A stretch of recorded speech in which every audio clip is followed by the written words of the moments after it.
Diário da Manhã. Olá, muito bom dia. A partir de agora começamos a apresentar aqui pela sua TV Assembleia, canal 9.2 e Rádio Assembleia na frequência 96.9, o seu Diário da Manhã desta manhã de terça-feira, dia 4 de agosto de 2026. Por sinal, manhã em que as atividades no Parlamento Estadual retornam. Todos os deputados, a expectativa daqui a pouco às 9 horas e 30 minutos, ter sessão plenária no Parlamento Estadual. Existe a possibilidade de hoje à tarde a Comissão de Constituição e Justiça se reunir, pelo menos está previsto no ordenamento jurídico da Assembleia Legislativa. Vamos ver se os deputados conseguem já fazer a primeira reunião hoje, até porque tem muitos deputados retornando do interior do estado, tem muita coisa para rodar, tem muitas informações para acontecer e o Diário da Manhã está aqui, nesta manhã de terça-feira, para levar para você, amigo telespectador, toda a programação, tudo aquilo que vai acontecer dentro do Parlamento Estadual. Não só a Comissão de Constituição e Justiça, como todas as outras comissões do Parlamento Estadual, todas elas serão divulgadas, amplamente debatidas aqui dentro da nossa programação, no programa Diário da Manhã, a sua resenha de todos os dias, sempre a partir das 9 horas da manhã.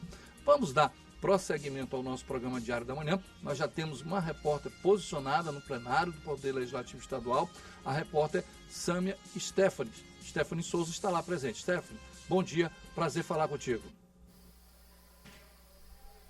Oi, Henrique, bom dia a você, bom dia a todos e todas que nos acompanham no Diário da Manhã. Pois é, como você falou agora há pouco, hoje os trabalhos no Parlamento Estadual devem ser retomados, isso porque encerrou o período de recesso cedido às deputadas e os deputados desde o dia 17 de julho. Mas destaco que os trabalhos da Assembleia Legislativa continuaram por meio de uma comissão de recesso que foi escolhida para atuar durante esse período de afastamento dos demais parlamentares. Então, com essa retomada, a partir das 9h30, daqui a poucos minutos, os parlamentares devem ocupar o plenário na Gibiaico para iniciar mais uma sessão ordinária. Muitas proposições que estão tramitando na casa devem ser discutidas, voltadas a ser discutidas ainda hoje aqui no plenário na Gibiaico. E reforço que quem estiver interessado em acompanhar a sessão ordinária deve acompanhar então o nosso canal no YouTube, TV Assembleia Maranhão, que será transmitido ao vivo a sessão ordinária desta terça-feira e a retomada dos trabalhos aqui no plenário na Gibiaico. Além da sessão plenária, está prevista para ser realizada esta manhã, também está prevista, como você falou, a CCJ, a Comissão de Constituição, Justiça e Cidadania, um momento muito importante no plenário estadual, porque é um momento de análise de projetos, de propostas que possam vir a ser discutidas e votadas aqui neste plenário para se tornarem leis e medidas ativas no Estado. Portanto, um momento muito importante que está previsto para ser realizado a partir das 2h30 da tarde de hoje, terça-feira. Então, o primeiro dia de retorno das atividades deve ser bastante produtivo aqui no Palácio Manuel Beckmann. Eu volto com você, Henrique. Eu agradeço a nossa repórter Stephanie Souza, que trouxe todas as informações e, como nós já falamos, hoje a retomada dos trabalhos. Você vai poder acompanhar aqui pela TV Assembleia, canal 9.2 e também pelo nosso canal no YouTube, TV Assembleia. Está lá toda a sessão plenária, toda a movimentação. A expectativa é muito grande, até porque os parlamentares tiveram 15 dias, foram para o interior do estado, visitaram as bases, visitaram as regiões, puderam observar demandas, necessidades de cada pessoa no interior do estado do Maranhão. Este é o elo de ligação, quando o parlamentar, na oportunidade, pode conversar com a população, pode conversar com o líder comunitário, visitar pessoas, conversar com vereadores, conversar com o prefeito. Essa visita, esse contato, todas as vezes que acontece o recesso parlamentar. É o momento mais do que oportuno para os parlamentares conseguirem entender e observar as demandas e as necessidades da população maranhense. Dando prosseguimento ao nosso programa, ontem foi a retomada das aulas na creche Escola Sementinha, para saber como é que foi a retomada dessas atividades. As salas da creche Escola Sementinha, mantida pelo grupo de esposas dos deputados do Maranhão, voltaram a ficar cheias de crianças e de vida. Bom dia, crianças! No retorno à escola, as crianças contam o que fizeram nas férias. Férias foi muito legal. Fui até no aniversário de uma amiga minha. Foram legais. Eu fui visitar minha irmã mais pequenininha. Aí eu voltei, passei uns dias com a família do meu pai e voltei. Foi bem legal. Tomei banho de piscina, tomei banho de rio Tocantins. Foi bem legal. Nas minhas férias, eu viajei pro Rio de Janeiro. Passei 2 semanas lá. Aí depois eu voltei pro Maranhão pra ir pra Barreirinhas. A recepção dos pequenos foi calorosa. Quem chegava com o papai ou a mamãe recebia boas-vindas da equipe pedagógica. A volta às aulas é sempre uma expectativa para todos, né? É onde as crianças elas retornam para ter o convívio, o contato, o aprendizado, esse dia a dia que é muito importante para o crescimento e desenvolvimento das nossas crianças. Estavam bem ansiosos para voltar para essa rotina de volta às aulas, dos estudos, e eu espero agora que eles tenham um ótimo semestre de aula. E na sala de aula, as crianças foram recebidas com mais alegria e abraços pelas professoras, que estão prontas para mais um semestre. Estamos muito alegres, né, por receber essas crianças.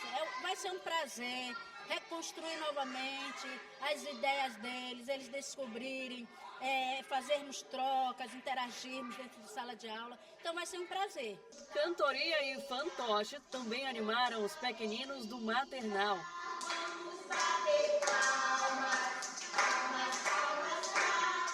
As crianças contam que entre as coisas que mais sentiram falta foram dos amigos e das professoras. Por causa que eles são muito importantes para mim, porque eles brincam comigo e as minhas professoras me cuidam porque elas não querem o mal da gente, elas querem o bem da gente. Dos amigos, né? Dos professores. Também estava sentindo falta, assim, de escrever das tarefas. Os amigos, as professoras, tudo. Da sala, das atividades, do intervalo, tudo. E o segundo semestre promete ser de muitas atividades na creche Escola Sementinha. A nossa escola, ela está aqui de braços abertos para receber cada criança e juntos iniciarmos esse segundo semestre que vai ser maravilhoso, cheio de projetos, de novidades. É um semestre mais curto, no entanto, intenso em tantas programações, currículo e atividades que nós temos para proporcionar às nossas sementinhas. O detalhe muito importante neste período, a data de ontem, a maioria das escolas, a ampla maioria das escolas, sejam públicas ou privadas, retornaram às atividades. A creche Escola Sementinha é um trabalho belíssimo desenvolvido pelo Poder Legislativo Estadual, amplamente conhecido pelo trabalho que vem sendo realizado e todo o cuidado que tem a presidente Iracema Vale. Ela está presente em todos os momentos. Se tem um momento que a presidente Iracema Vale gosta, se tem uma coisa que ela tem amor dentro do Poder Legislativo Estadual, são por essas crianças que fazem parte da creche Escola Sementinha. Tudo que você puder imaginar tem em termos de valorização. Biblioteca, estrutura, tudo aquilo que ela proporciona. E é uma escola pública destinada. E, logicamente, faz um belíssimo trabalho aqui na Assembleia Legislativa, a qual agradecemos à presidente e que proporciona a muitos a qualidade de ensino. Então, ontem foi esse dia, um dia de muita alegria aqui na Assembleia Legislativa. Vamos dar prosseguimento ao nosso programa, vamos à nossa entrevista do dia. Entrevista.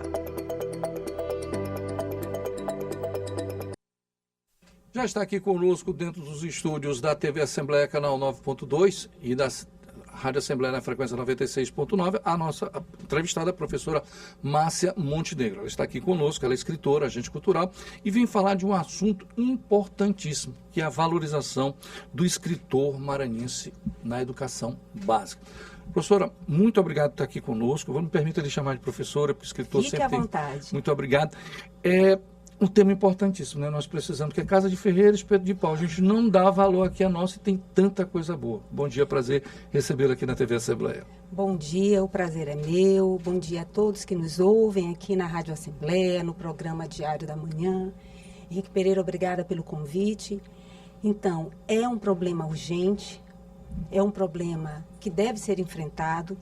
as nossas crianças, os nossos estudantes não podem atravessar a educação básica sem ter lido um escritor da terra, seja um clássico, seja um escritor que que escreve na atualidade.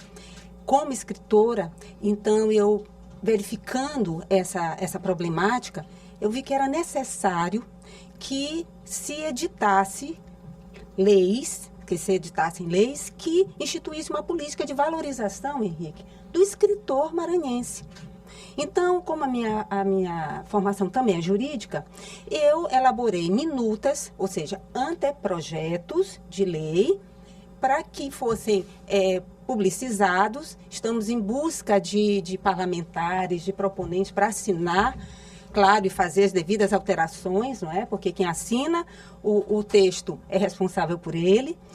E a nossa proposta, eu falo por um coletivo, eu falo por uma categoria, não falo de forma isolada, é a criação de um acervo de 30% para escritores maranhenses nas escolas, nas prateleiras das escolas estaduais, municipais, das bibliotecas, né, das escolas, por meio de leis municipais e de lei estadual, por conta da repartição de competência, que a gente sabe, constitucional, porque o município é um ente federativo autônomo. Além da criação desse acervo, e diga-se, não se trata aqui de bairrismo, de exclusividade ou monopólio. Por quê? Porque 70% fica livre. Ou seja, todo mundo vai continuar lendo Ziraldo, Ruth Rocha, Harry Potter, Machado de Assis. Não se exclui ninguém. Na verdade, se inclui o escritor maranhense, se cria espaço nessa prateleira, e isso é pertencimento, identidade e proximidade cultural literária.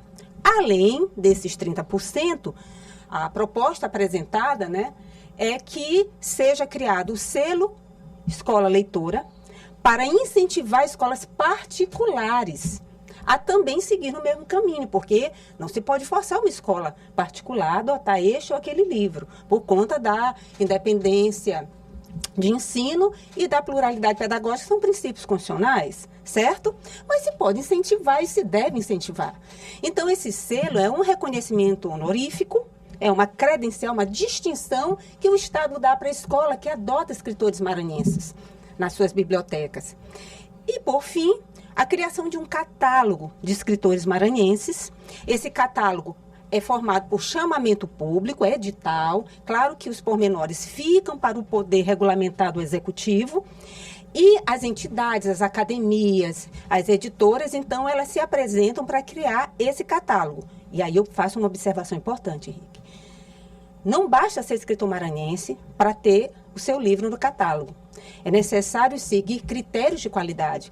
Esses critérios que eu já nomeio nessa minuta, por exemplo, adequação de faixa etária, pertinência curricular, qualidade textual, literária, qualidade editorial, ausência de conteúdo discriminatório, regularidade de direitos autorais. Então, veja bem que isso é um filtro para que obras de maranhenses, de escritores maranhenses de excelência, cheguem até a mão das nossas crianças, dos nossos jovens. Bom, eu estou conversando com a escritora e agente cultural, Márcia Montenegro. Márcia, esse projeto, essa ideia é belíssima. Obrigada. Mas ela é fruto de uma vivência, de você perceber nitidamente a dificuldade que tem. Inclusive, nós temos aqui uma loja que vende livros, a MEI, associação, sim, a MEI, que é belíssima, que tem escritores maranhenses, da qual eu sou muito fã. Mas, somos fãs. Então vamos colocar no plural. E somos mesmo, porque temos milhares de ouvintes nesse exato momento. Esse detalhe, ele foi fruto dessa vivência, dessa demanda como escritora, você percebeu, poxa, caramba, não estão valorizando aquilo que mereço? Perfeito, Henrique, é isso mesmo. Eu conheço o problema de dentro. Porque eu sou escritora. Embora hoje eu já tenha editoras, né, a Terra Cultural, a Forte Editora, um abraço à equipe de ambas, no início eu fiz a chamada autopublicação. E isso é o caminho da maioria dos escritores maranhenses. E muitos ainda estão sem editoras. Eu quero dizer o que com isso? Que muitos dos nossos escritores, eles vão custear toda a despesa de produção, de tiragem dos seus livros. E um livro desse aqui, como do Beto Nicásio, né? TT, a Rádio e o ET. Esse livro aqui, ele demanda um custo alto. Todo livro bem produzido demanda um custo alto e vai mexer com uma cadeia produtiva. É capista, é diagramador, é ilustrador, enfim, é revisor. Então, isso já é uma barreira, já é uma dificuldade que se apresenta, não é verdade? Então, olha só, uma política de incentivo à formação de leitores, de incentivo à nossa literatura, é também uma lei de incentivo à economia criativa local. Olha que maravilha! Então, não se está inventando a roda aqui. A nossa literatura é patrimônio cultural imaterial, isso está na Constituição Federal. E a necessidade, a obrigação do poder público de proteger esse patrimônio cultural está na Constituição Federal, está lá no 215, está lá no 216, está na BNCC, está em normas federais e em norma de índole constitucional, que é a Constituição Federal, que é a Carta Magna. Além disso, eu quero parabenizar o Estado do Maranhão, porque muitas pessoas não sabem disso. Segundo o INEP/MEC, o Maranhão está à frente da média nacional no índice criança alfabetizada. Nós estávamos em 2025 já com 69% de crianças alfabetizadas ao final do segundo ano do ensino fundamental. E alguns municípios já contavam com 80%, que é a meta de 2030. Nós temos que festejar, porque o Estado, né, o poder público, quando ele arregaça as mangas e ele age com competência, ele faz maravilhas. Por isso que eu conclamo, eu chamo os nossos parlamentares para a importância de subscrever um anteprojeto, né, porque eu não sou parlamentar, então é um anteprojeto de lei, né, isso aqui é só uma minuta, porque quando o Estado entra, o Estado, ele potencializa qualquer ação. Nós temos a MEI, né, a editora Viegas, a MEI está no espaço privilegiado, no shopping, com livros de escritores maranhenses. Isso é maravilhoso. Celebremos. Nós temos o projeto Lei Conhecer, da Márcia Vieira, que faz a ponte entre escritores maranhenses e as escolas particulares. Há mais de 10 anos, a Márcia está nessa luta. E muitas escolas particulares têm adotado os nossos livros, muitas bibliotecárias de escolas particulares têm se sensibilizado. Um abraço a todas elas, a Danusa, a Márcia Parga, a Flávia da Escola Batista. Muitas escolas particulares já adotaram meus livros, o PAON, o Literato, o Reino Infantil, enfim, o Instituto Farina. Mas o Estado, ele é insubstituível. Sabe? A atuação estatual, ela não pode ser vista como menor, muito pelo contrário, daí a importância da democracia de um Estado forte. Então, eu digo que o Maranhão tem uma profusão, Henrique, de escritores. Eu faço parte da ALMA, que é a Academia Literária do Maranhão. Sábado, eu estava na posse de mais 8 membros. Sabe? Então, assim, e nós temos academias literárias no interior, tem em Barra do Corda, tem em Viana, tem em Caxias, tem em Imperatriz, aqui a gente tem a ML, tem a ALL. Gente, nós ainda somos a Atenas brasileira. Eu acredito que nós estamos produzindo muita literatura de qualidade em todos os segmentos e multitemática. Porque, diga-se, Henrique, que o escritor maranhense, ele não pode ser reduzido ao cronista da própria região. Ele pode falar sobre cultura maranhense, sobre geografia e hidrografia maranhense, como faz a Érica Natasha, sobre história, como faz o Irami Araújo, sobre lendas, né, como faz o Wilson Marques, sobre gastronomia maranhense, como faz a Marta Reis, mas deve também falar de assuntos universais, que dizem respeito à condição humana. Como eu faço, por exemplo, no Valor de Cada Um, que eu trato de temas universais utilizando a linguagem matemática. E esse livro foi escolhido para representar a língua portuguesa nas Américas, entre outros livros nacionais, na Feira Internacional de Literatura Infanto-Juvenil de Saarbrücken, na Alemanha. E não sou só eu que já, digamos, rompi os limites do Estado, tá certo? Uhum. Então, é isso. Viva a literatura maranhense. Professora, eu vou tecer uma crítica e nada contra, mas é um objeto que me chama muita atenção. Certo. É o Enem, nosso Exame Nacional. Ele tem 2 pontos que eu não gosto e fico muito triste nisso. Primeiro, a história e geografia de cada estado termina ficando à mercê, não entra. E o segundo aspecto são livros, que terminam sendo editores nacionais e muitas das vezes os nossos. Mas aí vem o EMA, que tem um PAS. E lá poderia ser, através desse projeto, que os livros fossem de escritores maranhenses. Vamos botar porque é nosso, né? E aí o projeto entraria, eles contemplam, tem livros, muitas das vezes eles terminam adotando livros de escritores nacionais, sem problema nenhum, porque também nós somos nacionais, mas seria uma ideia de que seriam somente livros maranhenses. Não sei se caberia e se essa sugestão minha tem algum sentido. Olha, ela é muito pertinente, ela é muito...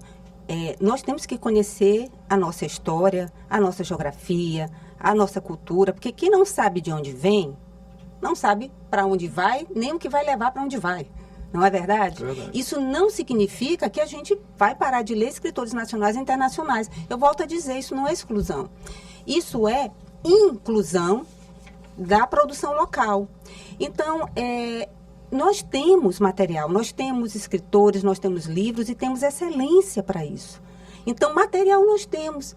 Então, é uma ideia muito válida e eu penso, por isso que é uma política de valorização do escritor, porque não é uma medida aqui, outra ali, esparsa e pontual.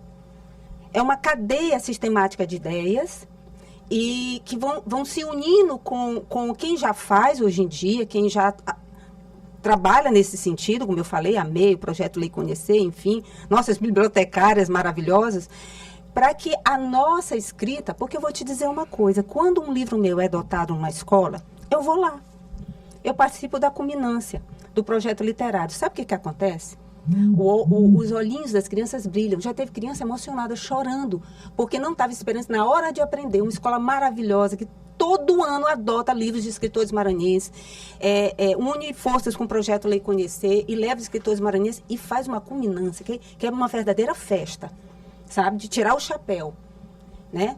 Da Ilza, maravilhoso o seu trabalho. Então, aí a gente vai. As crianças perguntam assim, mas você é daqui? Porque, olha só, o que está dentro dessa pergunta. Aí eu digo, eu sou daqui. Mas você é daqui mesmo? Sabe? Então, ela está duvidando de que quem escreve um livro interessante tem que vir de fora. Ou ela duvida que seja daqui, tem que vir de fora. Aí eu brinco sempre, eu digo, olha, eu sou daqui, eu sou maranhense, sou ludovicense, e eu acho que eu sou tua vizinha. Sabe o que é isso? Isso é pertinência. Isso é senso de autoestima cultural. Porque quando uma escola só adota livros literários, e eu quero fazer aqui uma observação, essa minuta não se refere a livros didáticos, tá? E para isso tem um PNLD, tá?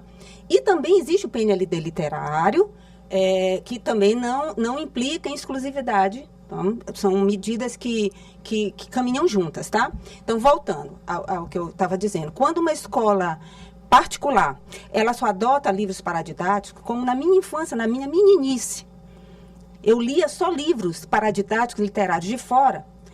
Isso tem uma mensagem embutida que não é boa. É que história interessante, história que vale a pena se contar, tem que vir de fora.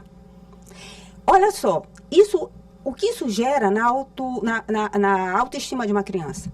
Tá? Então, quando eu estou em sala de aula, eu digo, olha, amanhã são vocês e eu vou estar na fila de autógrafo do livro de vocês. Porque nós somos maranhenses e nós produzimos cultura de qualidade, meus queridos, sabe? E eu estava ouvindo a Maura Lusa dizer outro dia que ela foi numa escola, a escritora Maura Lusa, que fala sobre a educação étnico-racial, e então ela dizendo que os alunos se espantam. Olha, você está vivo. Eu pensei que escritores, que a gente tivesse livros para ler, todos já estivessem mortos. Então, é isso, Henrique. Daí a importância de uma política. Só mais um detalhe para a gente finalizar, professora. A partir desse momento, muitos escritores vão criar coragem. Eu conheço muita gente que tem vontade de escrever livro, mas conhece a dificuldade de quem escreve livro. Aí você diz, cara, você tem um potencial gigante para escrever um livro. Ah, meu amigo, eu já conversei ali da Braba, eu conversei com a Márcia Montenegro, porque ela me contou, eu desisti, larguei o projeto de mão, porque é uma dificuldade enorme, ninguém faz nada. Então, esse projeto vai quebrar com esse paradigma e o cara vai dizer, não, agora é minha vez, eu vou escrever o meu.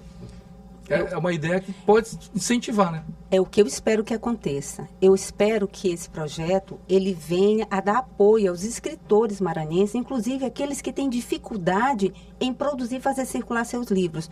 Porque você poderia me perguntar, e o PNLD literário não resolve isso? Não resolve. Porque são poucos os escritores que furam a bolha do mercado editorial que está concentrado lá no Sudeste. Certo? Então, que tem acesso a grandes editoras. São pouquíssimos. Quando há, a gente bate palmas e celebra porque é louvável. Mas é exceção, não é regra. Então, se a gente contar só com o PNLD literário, que vem com catálogo fechado, e que tem fluxos de edital, dos ciclos de editais do PNLD literário, então, às vezes, ele sobe o índice de livros, a quantidade desce, por exemplo, em 2023, houve um decréscimo de quase 90% do PNLD literário. Isso não é crítica ao governo federal, não. Tá certo? É só porque há fluxos. Então, cadê o escritor maranhense? Aí o professor, que no final das contas é ele que vai escolher lá na ponta, que é o livro que ele vai aplicar. Eu acho que é importante se dizer isso, tá? Não é uma imposição ao professor, nem a gestor escolar. Mas se ele recebe um catálogo que não tem um escritor maranhense lá, ele vai escolher o quê? Ele tem a opção de escolher um escritor maranhense? Não tem. Entendem? A importância, então, de criar um catálogo nosso, um catálogo de qualidade, é essa aí. Então, viva a nossa literatura e vamos lutar por isso. Professora, eu só posso agradecer muito a sua participação. Muito obrigado, escritora. Obrigado. Eu agradeço e o espaço, muito obrigada e vamos nessa luta. Vai dar certo. Obrigado, professora. Obrigado pela sua participação. Eu vou fazer um relato aqui pequeno da importância do escritor maranhense. Eu vou me lembrar da minha infância. Eu fui apresentado quando criança à série Vagalume. Devorei aquela série. Logo em seguida vieram os romances, já no ensino fundamental.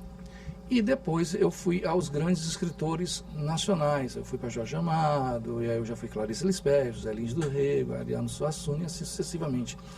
Agora, o mais dolorido para mim, naquela época, 35 anos atrás, é que eu fui conhecer os escritores maranhenses, a grandiosidade dos escritores maranhenses, quando eu entrei na faculdade. Veja o desperdício de tempo. Eu perdi muito tempo para depois um dia alguém chegar para mim e dizer, olha, tem escritores maranhenses e são belíssimos. Eu perdi praticamente aí 12, 13 anos da minha vida lendo, ouvindo vários livros de escritores nacionais. Ótimos, são. Mas eu conheci escritores maranhenses também ótimos. E aí eu me deparei num universo que eu digo, caraca, mas tem pessoas extraordinárias maranhenses. Então isso não pode estar acontecendo hoje. Não pode. E eu estou falando de 35 anos. Vejam bem, eu vim ter acesso em 1991, entrando em faculdade. Foi que eu comecei a ter acesso aos escritores maranhenses. E perdi um bom tempo da minha vida. As nossas crianças de hoje não podem passar por isso. Eles precisam conhecer o que é nosso. Casa de ferreiro, o espeto não é de pau. Vamos valorizar o que é nosso. Vamos dar prosseguimento ao nosso programa. Vamos falar sobre o Plano Safra. Bora lá. O Plano Safra da Agricultura Familiar 2026-2027 foi lançado pelo governo federal com previsão de quase 100 bilhões de reais em investimentos para fortalecer a produção no campo. Os recursos serão destinados ao crédito rural, além de assistência técnica, seguro e incentivo à comercialização dos alimentos. Melhorou bastante. É que nem toda vez a gente tinha dinheiro para comprar adubo, aí comprar semente, aí depois desse a gente compramos, aí deixamos em casa, aí quando a gente vai precisar para plantar os canteiros, aí a gente já tem, não precisa mais estar naquele sacrifício de estar andando atrás de dinheiro, pedir para a nossa mãe, às vezes a gente mesmo tinha um dinheiro em casa, a gente comprava. A expectativa é ampliar o apoio aos pequenos produtores, incentivar a geração de renda e fortalecer a agricultura familiar. No Maranhão, programas estaduais também contribuem para ampliar a produção e facilitar a comercialização dos alimentos. No Maranhão inteiro, a gente tem mais de 2.150 fomentos sendo executados pela Secretaria de Estado de Agricultura Familiar. onde esses projetos eles já foram elaborados e foi assinado pelo governador Carlos Brandão um termo de adesão em 2023 para beneficiar mais de 9 mil famílias. E uma das avaliações do Ministério que a gente tem hoje é que o Maranhão está executando muito bem. E agora recente, em 2026, a gente recebeu um aporte de mais 150 fomentos para poder executar.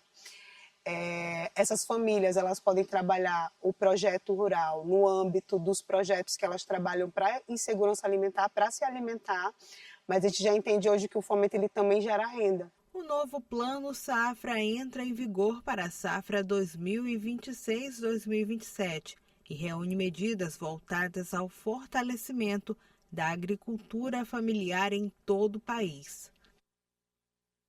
Sem dúvida nenhuma, parabéns ao governo do estado do Maranhão pela criação do Plano Safra, o incentivo à agricultura familiar. É de lá que vem muito de nossa alimentação diária, alimentação com qualidade, produzido por pessoas nossas, agricultores nossos, que estão bem aqui no Cinturão Verde, na zona rural aqui da ilha, no interior do estado do Maranhão, e que produzem. Nós precisamos ter produtos nossos, mas só se tiver uma valorização. Parabéns ao governo do estado do Maranhão, governador Carlos Brandão, que tem essa visão de incentivar e fomentar a economia maranhense. Nós vamos finalizar o nosso programa desta terça-feira, prometendo que amanhã estaremos de volta para mais uma edição do seu Diário da Manhã aqui pela sua TV Assembleia Canal 9.2. Muito obrigado a todos, fiquem com Deus, um abraço, tchau Brasil.